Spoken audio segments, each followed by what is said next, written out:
வணக்கம். நிஃப்டி வந்து இன்னைக்கு மிகப்பெரிய அளவுல ரெக்கவரி குடுத்துச்சு. ஸோ நாளைக்கு வந்து நிஃப்டி என்ன நடக்கலாம்? நாளை பங்குச்சந்தைக்கு தேவையான தகவல்கள். அதுக்கப்புறம் இன்னைக்கு வந்து போஸ்ட் மார்க்கெட் ரிப்போர்ட் என்னென்னலாம் இன்னைக்கு மார்க்கெட்ல நடந்தது அப்படின்ற விஷயம். அத வச்சு தான் லாங் பில்டப் ஸ்டாக்ஸ் எது எது, ஷார்ட் பில்டப் ஸ்டாக்ஸ் எது எதுன்றத நம்ம ஐடென்டிஃபை பண்ண முடியும். ஸோ அது எல்லாத்தையுமே இந்த வீடியோல ஒன் பை ஒன் வந்து பார்க்கலாம். அதுக்கு முன்னாடி சப்ஸ்கிரைப் பண்ணாதவங்க சப்ஸ்கிரைப் பண்ணிக்கங்க. டிஸ்க்ளைமர் எல்லாரும் வந்து அண்டர்ஸ்டாண்ட் பண்ணிக்கங்க. நம்ம சேனல்ல குடுக்குற அனைத்து தகவல்களும் ஒன்லி ஃபார் எஜுகேஷன் மட்டும் தான். இதில எதுவுமே வந்து ரெக்கமெண்டேஷன்ஸோ, டிப்ஸோ கிடையாது. ஓகே. அதே மாதிரி டிமேட் அக்கவுண்ட் ஓப்பன் பண்ணாதவங்களுக்கும் டிஸ்கிரிப்ஷன்ல என்னுடைய ரெஃபரல் லிங்க் குடுத்துருக்கேன். டிமேட் அக்கவுண்ட் ஓப்பன் பண்ணுறதுக்கான ரெஃபரல் லிங்க். அத பயன்படுத்தி அக்கவுண்ட் ஓப்பன் பண்ணிக்கங்க. விருப்பம் இருக்கிறவங்க. ஓகே. சரி, இன்னைக்கு பார்த்தீங்கன்னா, ஃபர்ஸ்ட்டு நம்ம பார்க்க போற டேட்டா அட்வான்சஸ் அண்ட் டிக்ளைன். இன்னைக்கு வந்து டோட்டலா ஸ்டாக் ட்ரேட் ஆனது 3400 கம்பெனிகள் ட்ரேட் ஆயிருக்கு. அதில அட்வான்சஸ் மட்டும் 1379 கம்பெனிகள், டிக்ளைன் ஆனது 1915. ஸோ டிக்ளைன் தான் வந்து அதிகமாக இருக்கு.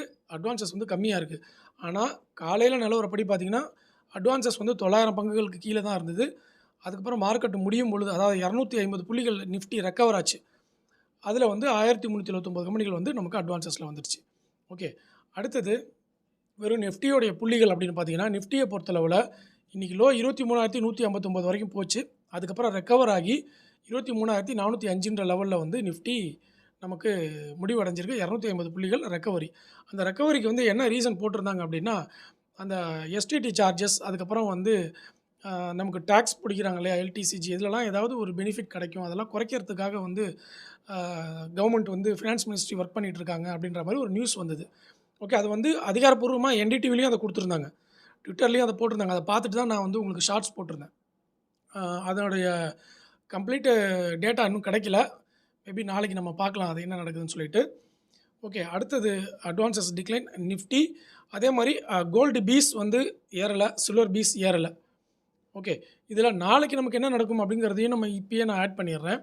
அதில வந்து பார்த்தீங்கன்னா, நிஃப்டியோடைய கிஃப்ட் நிஃப்டியோடைய லெவல் பார்த்தீங்கன்னா, இன்டர்நேஷனல் மார்க்கெட்ல 23,335 புள்ளிகள் இருக்கு. அதாவது கிஃப்ட் நிஃப்டி இறங்கி தான் இருக்கு. நம்மளுடைய நிஃப்டிய விட கிட்டத்தட்ட 180 புள்ளிகள் வந்து நம்ம ஃபியூச்சர்ஸ விட கம்மியா இருக்கு. இண்டெக்ஸை விட 70 புள்ளிகள் வந்து கம்மியா இருக்கு. ஸோ கிஃப்ட் நிஃப்டி இண்டிகேஷன் வந்து நெகட்டிவ்ல தான் இருக்கு. மேபி நாளைக்கும் கேப் டவுன் ஆகிட்டு ஏறதுக்கான வாய்ப்பு கிடைக்குமான்னு தெரியல. As per the technical, Nifty வந்து நமக்கு இந்த மாசம் நேரோ ரேஞ்ச். ஓகே. பெரிய வாலட்டிலிட்டி வந்து எதிர்பார்ப்பு இருக்கு நிஃப்டில. ஆனா இந்த வாலட்டிலிட்டி வந்து பாசிட்டிவ்ல இருக்குமோ அப்படின்னு தான் நான் நினைக்கிறேன். ஓகே. ஏன்னா ஆர்பிஐ நியூஸ் வரணும். அது பாசிட்டிவா வந்துச்சுன்னா நமக்கு வந்து மார்க்கெட் கொஞ்சம் டைரக்ஷன் திரும்பும்னு எதிர்பார்ப்பு இருக்கு. 2வது யுஎஸ் ஈரானுடைய பீஸ் டாக். அவரு தான் ஒரு நாள் மாத்தி மாத்தி பேசுறாரு இல்லையா? ஒரு வாரம் பாசிட்டிவா பேசிட்டாருன்னா போதும், நம்ம ரெக்கவர் ஆகலாம். Okay. So Jio political tension வந்து தொடர்ந்து கன்டின்யூ ஆகிக்கிட்டே இருக்கு. இப்போ இன்னைக்கே பார்த்தீங்கன்னா, பிரெண்ட் க்ரூட் வந்து யுகே ஆயில் $98க்கு வந்துருச்சு. காலையிலலாம் 96 இருந்தது. இப்போ 98க்கே போயிடுச்சு. விட்டா இன்னும் இன்னைக்கு முடியறதுக்குள்ள $100 போனாலும் போயிடும் போல. ஸோ அந்த மாரி இருந்ததுன்னா நமக்கு கோல்டு, சில்வர்லாம் ஏற்றத்த எதிர்பார்க்க முடியாது. பங்குச்சந்தை ஏற்றத்த எதிர்பார்க்க முடியாது. ஸோ அவங்க வந்து கொஞ்சம் க்ரூட் ஆயிலோட பிரைஸ் வந்து குறையணும். அடுத்தது யுஎஸ் டாலர் ஐஎன்ஆர்.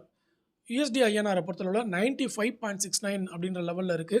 ஸோ இந்திய ரூபாயின் மதிப்பு வீழ்ச்சி அடைஞ்சு யுஎஸ் டாலருடைய மதிப்பு கொஞ்சம் கூடியிருக்கு. 95.69ன்ற லெவல்ல இருக்கு. ஸோ கோல்டு, சில்வரை பொறுத்தளவுல அமெரிக்க பங்குச்சந்தையிலயும் வந்து நமக்கு சில்வர் 2.2% இறங்கியிருக்கு. கோல்டு வந்து 1% இறங்கியிருக்கு. அப்ப நாளைக்கும் நம்ம வந்து கோல்டு, சில்வர்ல ஏற்றத்தை எதிர்பார்க்க முடியாதுன்னு நினைக்கிறேன். ஓகே. ஸோ பொறுத்திருந்து பார்ப்போம். பிட்காயினை பொறுத்தளவுல முதல்ல $80,000க்கு வந்துச்சு. அப்புறம் $70,000க்கு வந்துச்சு. 70,000 அதையும் தாண்டி கீழ இறங்கி $66,000க்கு வந்துருச்சு பிட்காயின். டான்காயின் மட்டும் ஏறிக்கிட்டு இருக்கு. ஓகே. மத்தபடி எல்லாமே வந்து இறங்கிட்டு தான் இருக்கு. இது அடுத்தது நம்ம பார்க்க போற அப்டேட் வந்து ஆப்ஷன்ஸ் டேட்டா. ஆப்ஷன்ஸ் டேட்டாவை பொறுத்தளவுல காலையில பார்த்தீங்கன்னா, புட் ஆப்ஷன் எல்லாம் 250% வரைக்கும் பாசிட்டிவ்ல இருந்துச்சு. ஆனா மார்க்கெட் முடியும் பொழுது புட் ஆப்ஷன்ஸ் எல்லாமே வந்து இறங்க ஆரம்பிச்சிருச்சு. ஆனாலும் நேத்திக்கு வாங்குனவங்களுக்கு இன்னைக்கு புட் ஆப்ஷன் வந்து ஒரு 50% லாபத்தில தான் இருந்துச்சு. ஓகே. அடுத்தது கால் ஆப்ஷன்ஸ் எல்லாமே ரெக்கவர் ஆக ஆரம்பிச்சுச்சு. ஏன்னா மார்க்கெட் ரெக்கவர் ஆச்சுல்ல. அப்போ கால் ஆப்ஷன்ஸ் எல்லாமே வந்து நல்ல ஒரு ரெக்கவரி பாயிண்ட் கிடைச்சது. நிறைய பேர் வந்து அது தொடரும் அப்படின்னு ஒரு எக்ஸ்பெக்டேஷனோட வந்து இருக்கிறாங்க அப்படின்ற மாரி தான் தெரியுது. ஓகே. அடுத்தது வந்து குளோபல் மார்க்கெட். குளோபல் மார்க்கெட்டை பொறுத்தளவுல நம்ம வந்து யுஎஸ் மார்க்கெட்டை எப்பயுமே வந்து செக் பண்ணிக்கிட்டே இருக்கணும். வேறு வழி கிடையாது. யுஎஸ் மார்க்கெட்டையும், யுகே மார்க்கெட்டையும் பேஸ் பண்ணி தான் நம்ம வந்து மோஸ்ட்லி ட்ரேடெல்லாம் முன்னாடி எடுத்துகிட்டு இருந்தோம். அதே தான் வந்து இப்பயும் பண்ண வேண்டியதா இருக்குது. யுஎஸ் மார்க்கெட் வந்து இப்போ வரைக்கும் எல்லாமே நெகட்டிவ்ல தான் இருக்குது. டவ் ஜோன்ஸ் வந்து ஒரு 0.8% வரைக்கும் டவுனில் இருக்குது. S&P 500 0.5% town. நாஸ்டாக் வந்து 0.7% டவுன். யூரோப்பியன் மார்க்கெட் எல்லாமே டவுனு. டாக்ஸ் 1.5% டவுனுங்க. நிஃப்டியும் 158 பாயிண்ட்ஸ் டவுனில் இருக்குது.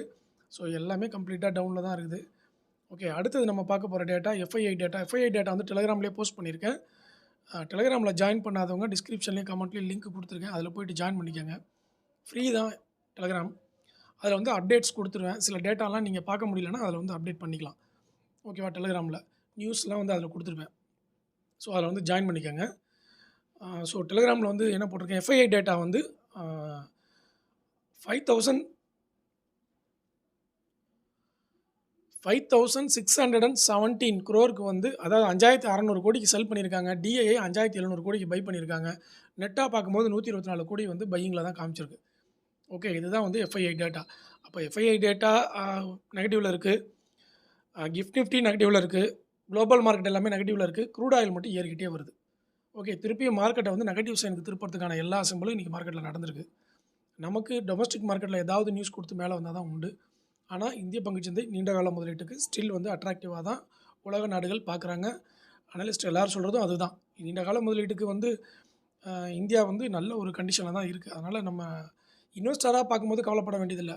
பட் ட்ரேடராக பார்க்கும்போது கொஞ்சம் கவலையாக தான் இருக்குது. ஓகே, ஸோ என்னென்ன பார்த்துருக்கோம், அட்வான்சஸ் டிக்ளைன், USD டேட்டா பார்த்துருக்கோம், ஆப்ஷன்ஸ் டேட்டா பார்த்துருக்கோம், குளோபல் மார்க்கெட் பார்த்துருக்கோம், FII டேட்டா பார்த்துருக்கோம். சர்க்யூட் லிமிட் சேஞ்சஸ் இது வரைக்கும் எனக்கு கிடைக்கல. இன்றைக்கி எதுவும் இல்லை. காலையில் வந்துச்சுன்னா நான் வந்து சர்க்யூட் லிமிட் என்னென்ன ஸ்டாக் சேஞ்ச் ஆகிருக்குன்றதை கொடுத்துட்றேன். HFCL வந்து 5% சர்க்யூட் லிமிட் ரெடியூஸ் பண்ணாங்களா, அதை வந்து 10%ஆக மாற்றிட்டாங்க. அதனால் HFCL வந்து நீங்கள் 10% வரைக்கும் சர்க்யூட் லிமிட்டில் எடுத்துக்கலாம். அடுத்தது நியூஸ் அண்ட் அப்டேட்ஸ். இந்த நியூஸ் அண்ட் அப்டேட்ஸை பொறுத்தளவில் நான் வந்து நியூஸ் பார்க்குறத விட அந்த நியூஸில் வந்திருக்கிற முக்கியமான டேட்டா என்னென்னா ஆர்டர் எடுத்துருக்கிற டேட்டா வந்து நிறைய கிடச்சிருக்குங்க. அதில் வந்து என்னென்ன கம்பெனிகள் ஆர்டர் எடுத்திருக்கு, புது ஆர்டர் அப்படின்றத இப்போ நான் சொல்லிடுறேன். அப்படியே நீங்கள் நோட் பண்ணிக்கோங்க. இதை வந்து நான் ஜீரோதாவோட வெப்சைட்டில் தான் போய் பார்த்துக்கிட்டு இருக்கிறேன். ஆர்டர்ஸ் எடுக்கிற எல்லா டேட்டாவும் அவங்க வந்து கரெக்டாக கன்சாலிடேட் பண்ணி கொடுத்துருக்காங்க. ஓகேவா? அதில் தான் நான் பார்க்குறேன். அது வந்து ஒரு நாள் உங்களுக்கு ஸ்க்ரீனை ஷேர் பண்ணுறேன், நீங்கள் வந்து பாருங்கள். ரெண்டாவது, இன்றைக்கி வந்து இன்னும் நம்ம என்னென்ன பார்க்க போகிறோம்னா, டிவிடெண்ட் டேட்டா பார்க்க போகிறோம், அப்புறம் பைபேக் டேட்டா பார்க்க போகிறோம், IPO டேட்டா பார்க்க போகிறோம், அதுக்கப்புறம் செக்டார் டேட்டா பார்க்கணும், டாப் கெய்னர்ஸ் டேட்டா பார்க்கணும், ETF டேட்டா பார்க்கணும், long buildup short buildup data இப்போ பார்க்கணும். ஓகேவா? High volume high gain stocks வந்து பார்க்கணும், டெலிவரி பர்சன்டேஜ் ஸ்டாக்ஸ் பார்க்கணும். ஸோ அதனால் கண்டிப்பாக கொஞ்சம் டைம் எடுக்கும் எல்லா அப்டேட்டும் எடுக்கணுன்னா. கிட்டத்தட்ட ஒரு 15லேருந்து 20 அப்டேட் டெய்லியுமே வந்து நான் போடுவேன். அது எல்லாமே ஒரு அப்டேட்டுக்கு 1 நிமிஷம் எடுத்துக்கிட்டிங்கனாலே 15 அப்டேட்டுக்கு 15 நிமிஷம் ஆகிடும். அது கூட இல்லைனா பங்குச்சந்தையில் வந்து நம்ம அப்டேட் எடுத்துக்க முடியாது. அதனால் கொஞ்சம் பொறுமையாக வீடியோவை பாருங்கள். கொஞ்சம் டைம் எக்ஸ்டெண்ட் ஆகுதுன்னு வருத்தப்பட வேண்டாம். ஷார்ட்ஸ் தனியாக நான் போடுறேன். இது வந்து மொத்த அப்டேட்டும் ஒரு வீடியோவில் கொடுக்கணுன்றதுக்காக இதை நான் கொடுக்குறேன். ஓகேவா? சரி, நம்ம பேச வேணாம். அடுத்தது நம்ம நியூஸ் அண்ட் அப்டேட்ஸில் ஆர்டர் எடுத்த கம்பெனிகளில் போயிடுவோம். அதில் லேட்டஸ்ட்டாக வந்திருக்கிற இன்ஃபர்மேஷன், BHEL வந்து 2,000 கோடியிலேருந்து 2,500 கோடி வரைக்கும் அப்ராக்சிமேட்டான ஒரு ஆர்டர் எடுத்துருக்கிறதா அனௌன்ஸ்மெண்ட் கொடுத்துருக்காங்க. ஆல்ரெடி BHELக்கு ஏகப்பட்ட ஆர்டர் இருக்குது. ஓகே, 1,41,000 கோடி வந்து மார்க்கெட் கேபிட்டல். ஸோ 2,000 கோடிக்கு ஆர்டர் எடுத்துருக்காங்க BHEL. இதை நோட் பண்ணிக்கணும். இந்த ஆர்டருடைய கம்ப்ளீஷன் டேட்டா வரைக்கும் கொடுத்துருக்காங்க. 26 மந்த்ஸில் வந்து இதை முடிக்கணும், எக்ஸிக்யூஷன் சைக்கிள் அப்படின்றத வந்து கொடுத்துருக்குறாங்க. அடுத்தது ஆர்டர் எடுத்த கம்பெனியில் பார்த்தீங்கன்னா, ஹைனஸ் மைக்ரோ எலக்ட்ரானிக்ஸ் லிமிடெட். அது வந்து 16 கோடிக்கான ஆர்டரை வந்து 16 கோடிக்கான ஆர்டரா இல்லையே, 1.89 crore ஆர்டர் எடுத்துருக்கிறதா போட்டிருக்கிறாங்க. இதுங்க இன்னும் கொஞ்சம் தெளிவாக நல்ல ஆர்டர் எடுத்த கம்பெனியாக பார்க்குறேன். Yes, Marsons limited, MARSONS, Marsons limited. இது பாருங்கள், கம்பெனி வந்து 31 கோடிக்கான ஆர்டரை வந்து எடுத்துருக்கிறாங்க, இன்க்ளூடிங் GST அப்படின்றத கொடுத்துருக்குறாங்க. ஓகே, அதை வந்து நம்ம நோட் பண்ணிக்கணும். நல்ல ஒரு ஆர்டர். அடுத்து கிரியோஜெனிக் OGS லிமிடெட். இதுவும் வந்து 12 கோடிக்கு ஆர்டர் எடுத்திருக்காங்க. மார்க்கெட் கேபிட்டல் 311 கோடி. ஓகே, ஸோ இது நல்ல ஒரு ஆர்டர், மேஜர் ஆர்டர் இது. கிரியோஜெனிக் OGS அந்த கம்பெனி பேர். அடுத்த மேஜர் ஆர்டர் பார்த்திங்கன்னா கெப்பாசிட் இன்ஃப்ரா ப்ராஜெக்ட்ஸ் லிமிடெட். இந்த கெப்பாசிட் இன்ஃப்ரா ப்ராஜெக்ட்ஸ் பார்த்திங்கன்னா மேஜர் ஆர்டர் எடுத்திருக்காங்க, 589 கோடிக்கான ஆர்டர். ஓகே, ஸோ கவனமாக வந்து இந்த கம்பெனியை பார்க்கணுங்க, பெரிய ஆர்டருங்க. அந்த கம்பெனிக்கு அது பெரிய ஆர்டர். அடுத்தது பவர்மெக் ப்ராஜெக்ட்ஸை பொறுத்தளவில் 266 கோடிக்கான ஆர்டரை வந்து எடுத்துருக்குறாங்க. இதுவும் பெரிய மேஜர் ஆர்டர் இன்ஃப்ளோவில் தான் வந்து இதுவும் கொடுத்துருக்காங்க. அடுத்து மெகா ஆர்டர் அப்படின்னு பார்த்தீங்கன்னா Bajel projects limited, BAJEL Bajel projects limited. இது வந்து 300 கோடிக்கான ஆர்டரை வந்து எடுத்திருக்கிறாங்க. மெகா ஆர்டர் வந்து எடுத்திருக்கிறாங்க. அடுத்தது இபேக் ப்ரிஃபேப் டெக்னாலஜிஸ். இபேக் வந்து 164 கோடிக்கான ஆர்டர் எடுத்திருக்கிறாங்க. மார்க்கெட் கேபிட்டலில் 1800 கோடி தான். ஸோ 164 கோடின்றது பெரிய ஒரு ஆர்டரு. ஓகே. ஸோ அடுத்தது B2B சாஃப்ட்வேர் டெக்னாலஜிஸ். இது நேற்றுக்கே நான் சொல்லிட்டேன். ஆர்டர் எடுத்த டேட்டா நேத்தியோடைய வீடியோவில் வந்து போட்டிருப்பேன் நாளைய பங்குச்சந்தையில். ஸோ இதெல்லாம் வந்து ஆர்டர் எடுத்துருக்குறாங்க. ஓகே. இது இல்லாமல் நமக்கு வந்து அடுத்து நம்ம பார்க்க போகிற நியூஸ் அண்ட் அப்டேட்ஸில் கார்ப்பரேட் ஆக்ஷன்ஸில் NHPC OFS வந்து ரிலீஸ் பண்ணியிருக்காங்க. இன்றைக்கி வந்து முடிஞ்சு போச்சு. யார் யார் அப்ளை பண்ணிங்களோ அவங்களுக்கு கிடச்சிருக்கும். மேபி இதுக்கு மேலே இருக்குமா எனக்கு தெரியல. இன்றைக்கி டேட்டா முடிஞ்சு போச்சு NHPCயோடது. ஆஃபர் ஃபார் சேலில் 71.50 பைசாக்கு 71 ரூபா 50 பைசா கொடுக்குறாங்க. கரண்ட் ப்ரைஸ் 75 இருக்குது. மேபி 76 77 போச்சுன்னா நம்ம வந்து வந்ததுமே வந்து விற்றுடலாம். ஒரு 2 ரூபா கிடச்சா கூட பரவாயில்ல தானே. ஓகே. அடுத்தது வந்து பைபேக்கில் வந்து ஏகப்பட்ட கம்பெனிகள் இருக்குங்க. நீங்கள் ஹோல்டிங்கில் வெல்ஸ்பன் லிவிங், CMS இன்ஃபோ, அப்புறம் தானுகா, ஜைடஸ் லைஃப், சைபர் டெக், இந்த 5 கம்பெனியும் நீங்கள் ஹோல்டிங்கில் வச்சுருந்தீங்கன்னா பைபேக்கை தயவுசெய்து செக் பண்ணிவிடுங்க. விருப்பம் இருக்கிறவங்க பைபேக்கில் வந்து நீங்கள் கொடுத்துடலாம். ஓகே. வெல்ஸ்பன் அதாவது விருப்பம் இருக்கிறவங்க, ஓகேவா. வெல்ஸ்பன் வந்து 175 ரூபா ஆஃபர் ப்ரைஸ் கொடுத்துருக்காங்க. கிட்டத்தட்ட 35 ரூபா அதிகமாகவே கொடுத்துருக்குறாங்க. நல்ல ஒரு பைபேக்கு. லாஸ்ட் டேட் வந்து நாளைக்கு தான் வெல்ஸ்பனுக்கு. அதனால் நாளைக்கே நீங்கள் டிசைட் பண்ணிடணும். CMS இன்ஃபோ நாளைக்கு தான் லாஸ்ட் டேட்டு. தானுகா வந்து 9ஆம் தேதி லாஸ்ட் டேட்டு, டைம் இருக்குது. ஜைடஸ் லைஃபு 9ஆம் தேதி லாஸ்ட் டேட்டு பைபேக்குக்கு. ஸோ டைம் இருக்குது. சைபர் டெக்கு அதுவும் 9ஆம் தேதி தான் லாஸ்ட் டேட்டு, அதுக்கும் டைம் இருக்குது. அதெல்லாம் வந்து நம்ம நாளைக்கு கூட செக் பண்ணிக்கலாம். ஓகே. ஸோ வெல்ஸ்பன்னும் CMS இன்ஃபோவும் வந்து நீங்கள் செக் பண்ணிடணும். ஏன்னா நாளைக்கு தான் லாஸ்ட் டேட் ரெண்டுத்துக்குமே பைபேக். ஓகேவா. ஸோ அந்த டேட்டா முடிச்சிட்டோம். அடுத்தது ஐபிஓவை பொறுத்தவரை CMR Green இன்றைக்கி ஓப்பன் ஆகிருக்கு. 5ஆம் தேதி வரைக்கும் டைம் இருக்குது. நாளைக்கு மறுநாளும் டைம் இருக்குது. இது வந்து 15,000 ரூபா இருந்தால் போதும். நம்ம வந்து 78 குவான்டிட்டி வாங்கி அப்ளை பண்ணலாம். CMR Green technologies. அடுத்து ஹெக்ஸகான் நியூட்ரிஷன், அந்த கம்பெனியும் வந்து மெயின் போர்டு IPO தான். CMR Greenனும் மெயின் போர்டு, ஹெக்ஸகானும் மெயின் போர்டு IPO. ஓகேவா. அது வந்து 5ஆம் தேதி தான் ஓப்பன் ஆகுது. 9th ஜூன் வந்து முடிஞ்சிருது. ஸோ 5ஆம் தேதி தான் ஓப்பனே ஆகுது. அதனால் அது நம்ம அப்போ பார்த்துக்கலாம். CMR Green மட்டும் இன்றைக்கி ஓப்பன் ஆகிடுச்சு. நாளைக்கு மறுநாள் மட்டும்தான் லாஸ்ட் டேட் இருக்குது. நீங்கள் நோட் பண்ணிக்கோங்க. ஓகே. அதுக்கப்புறம் ஸ்மால் கம்பெனிகள்லாம் வந்து உண்டு.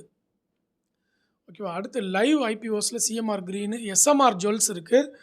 மெரிட்ரானிக்ஸ்னு ஒரு கம்பெனி IPO போகுது. இது வந்து ஸ்மால் கேப் கம்பெனி. 2 லட்சம் ரூபா நமக்கு இன்வெஸ்ட்மெண்ட் தேவை. CMR Greenனே வந்து நம்ம ரீட்டைல்ஸ்க்கு வந்து 15,000 ரூபாய்க்கு அதுவே வந்து பெட்டராக தான் இருக்கும். ஓகே. அதுக்கப்புறம் இந்த மாதம் அடுத்து லீவுலாம் எதுவும் கிடையாதுங்க. எப்போ லீவ் வருது அப்படின்னு பார்த்தீங்கன்னா, இந்த மாதம் 26 ஜூன் மொஹரம்காக லீவ், ஃப்ரைடே. இப்போ 3ஆம் தேதியில் இருக்கும். 26ஆம் தேதி ஜூன் வந்து லீவு, ஃப்ரைடே வந்து வருது. அதை இப்போயே நோட் பண்ணிக்கோங்க. விருப்பம் இருக்கிறவங்க அந்த டேட்டாவையும் கலெக்ட் பண்ணிடுங்க. ஓகேவா. ஸோ என்னென்ன பார்த்துருக்குறோம், பைபேக் பார்த்துட்டோம், IPO பார்த்துருக்கோம், OFS டேட்டா பார்த்துருக்கோம். ஓகே. அடுத்தது டிவிடெண்ட்டை பொறுத்தளவில் நிறைய டேட்டா இருக்குது. டிவிடெண்ட்டில்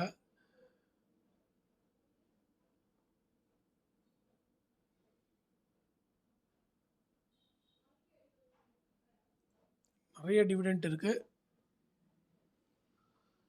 இந்த ஜூன் 5ஆம் தேதி வரைக்கும் இருக்கக்கூடிய டிவிடெண்ட் மட்டும் நான் சொல்கிறேன்.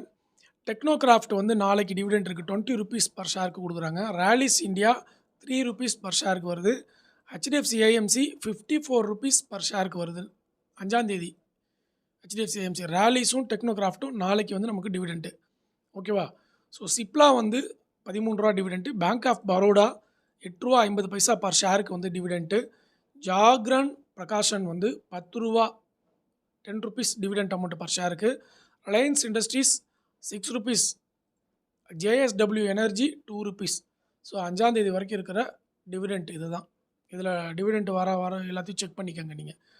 ஓகே. ஏன்னா மோஸ்ட்லி இந்த டிவிடெண்ட் வந்து லாஸ்ட் வீக்கே நான்லாம் இப்போ பார்த்தீங்கன்னா அந்த பேங்க் ஆஃப் பரோடா ஸ்டாக்ஸ்லாம் 8 ரூபா 50 பைசானா 4% டிவிடெண்ட் வந்துடும். அப்போ என்ன பண்ணுவேன்னா அந்த டிவிடெண்ட்டுக்கு முன்னாடியே ஒரு 25 நாள் முன்னாடியே வாங்கி வச்சுருவேன்.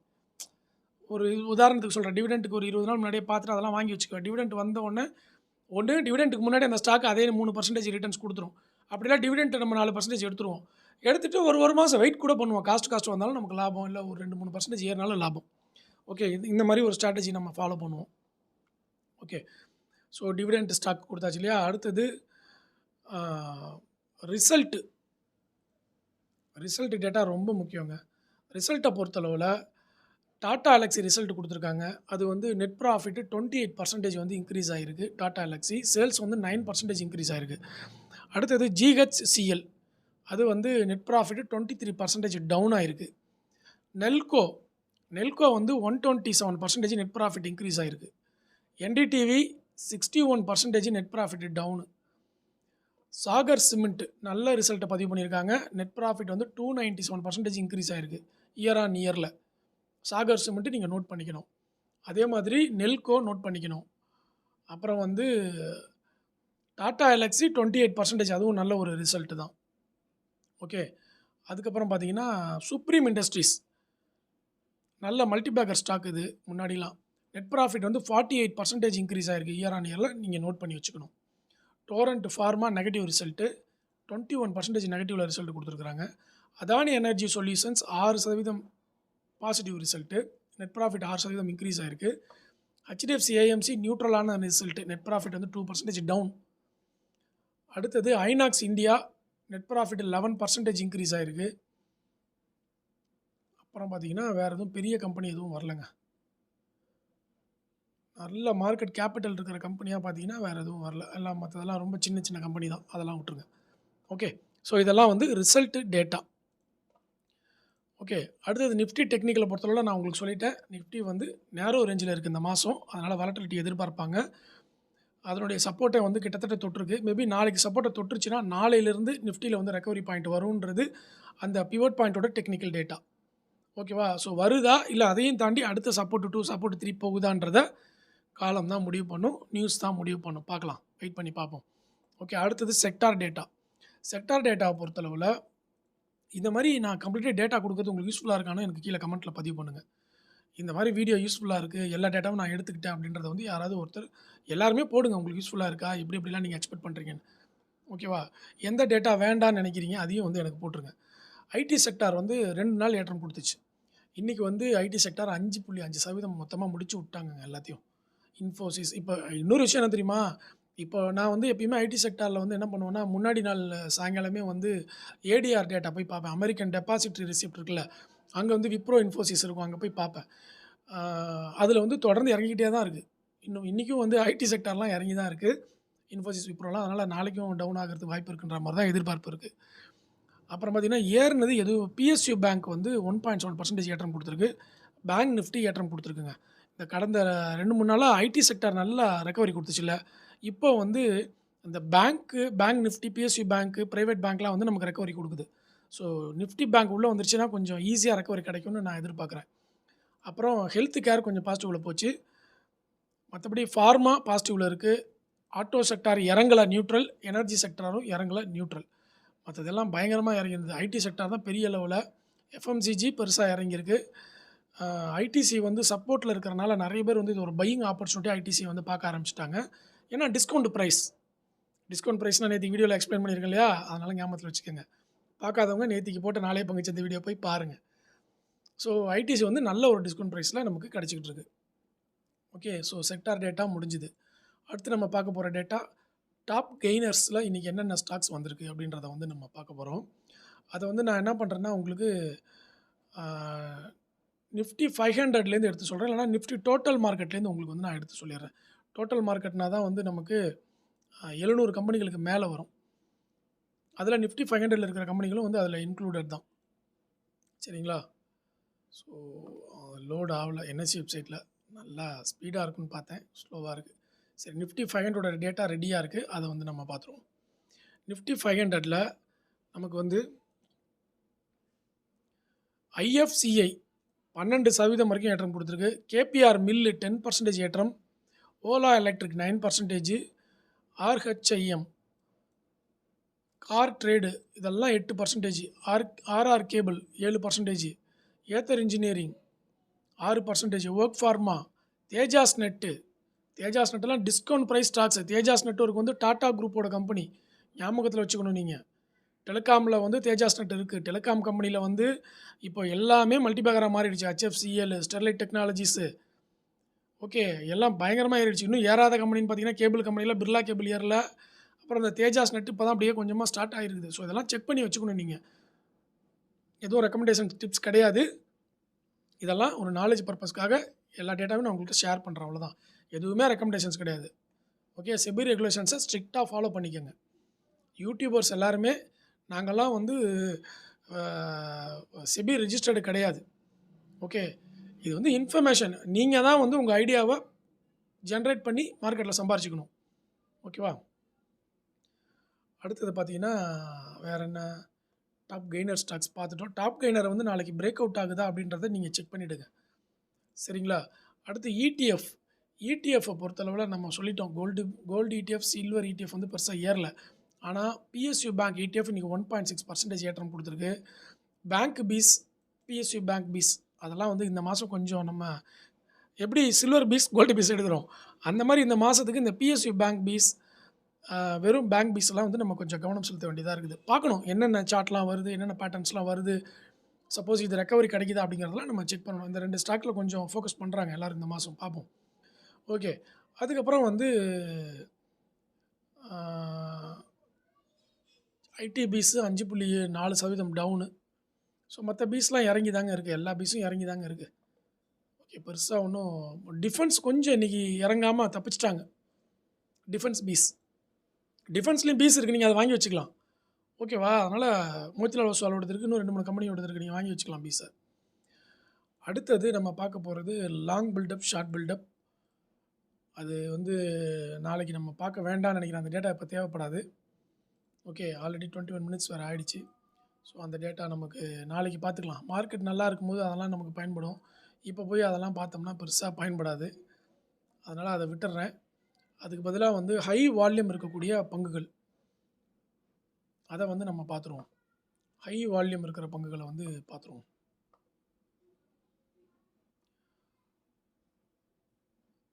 ஸ்டேட் பேங்க் ஆஃப் இந்தியாவா? இல்லையே. சரி, அந்த டேட்டாவையும் வந்து நான் டெலிகிராம்லேயே போஸ்ட் பண்ணுறேன். டெலிகிராமில் போய்ட்டு எல்லோரும் அப்டேட் எடுத்துக்கங்க. ஏன்னா ஆல்ரெடி 22 மினிட்ஸ் ஆகிடுச்சு. இதுக்கு மேலே யாரும் பார்க்க மாட்டாங்க. சொல்ல முடியாது, இவ்வளோ பெரிய வீடியோலாம் போடாதீங்கன்னு சொன்னாலும் சொல்லிடுவாங்க. ஸோ செக் பண்ணிட்டு எல்லோரும் எனக்கு கமெண்ட்டை பதிவு பண்ணுங்கள். எல்லாருக்குமே நன்றி. கீழே வந்து என்னுடைய ரெஃபரல் லிங்க்கும் டெலிகிராமோட லிங்க்கும் இருக்குது, ஜாயின் பண்ணிக்கோங்க. நீங்கள் உங்கள் சப்ஸ்கிரைபருக்கு, நம்ம சப்ஸ்கிரைபருக்கு ஏதாவது நாலேஜ் ஷேர் பண்ணணும், அதையும் கமெண்ட்டில் பதிவு பண்ணிவிடுங்க. ஓகே, நன்றி.